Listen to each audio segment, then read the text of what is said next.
Solo travel করতে গিয়ে রক্তারক্তি কাণ্ড, কে তুলে দেন অভিনেত্রী মধুমিতা সরকারের ছবি? এই সমস্ত খবরই এবার জানালেন অভিনেত্রী নিজে।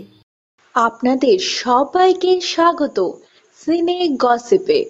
বন্ধুরা, মধুমিতা সরকার বাংলা ফিল্ম ইন্ডাস্ট্রির জনপ্রিয় মুখ। বলিউডেও পা রাখছেন তিনি।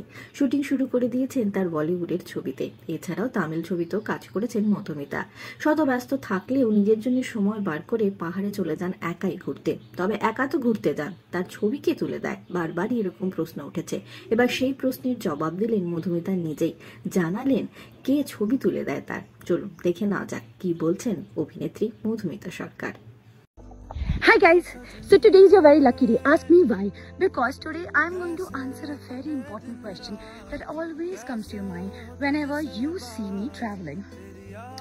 Like, she says that she travels alone. So who clicks her pictures? Who takes her to the trekking places? Like today, this is the trekking route that I'll be taking today.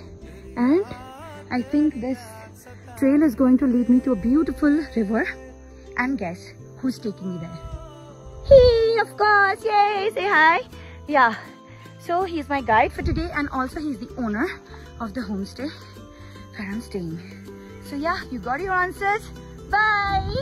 Solo traveling.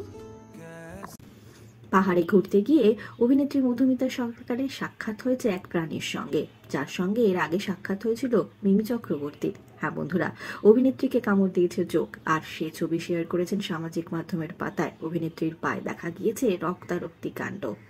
বর্ষাকালে যোগের উপদ্রব তো বাড়ে, তা বলে কি ঘুরতে যাওয়া থামানো যায়? অভিনেত্রী মধুমিতার এই ট্রাভেল ডায়েরির আরো অনেক মুহূর্ত নিয়ে খুব শীঘ্রই হাজির হব আপনাদের কাছে। জুড়ে থাকুন আমাদের সঙ্গে। আমরা হলাম সিনে গসিপ। জুড়ে থাকুন আমাদের সঙ্গে।